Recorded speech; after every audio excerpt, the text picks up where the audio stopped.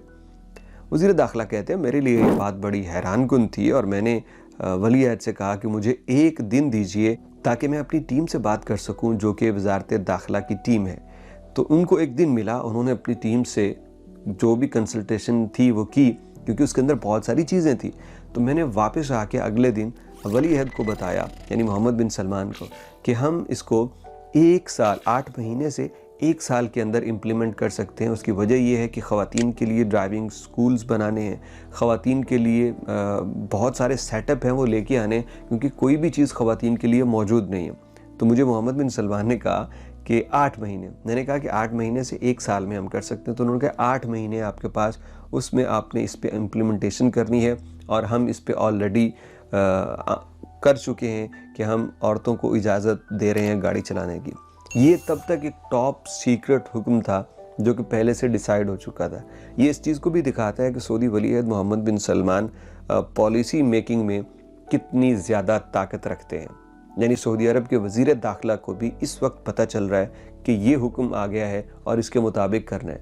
वली अहद मोहम्मद बिन सलमान का किरदार ये एक वलवला अंगेज़ है और कायदाना और इनकलाबी किरदार है।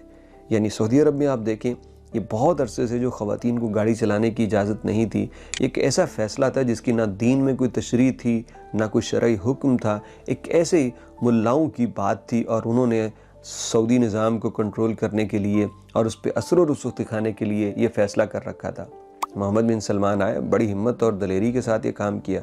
ख़वातीन की ज़िंदगी आसान हो गई, उन्हें ख़ुद से गाड़ी चलाने की इजाज़त मिल गई।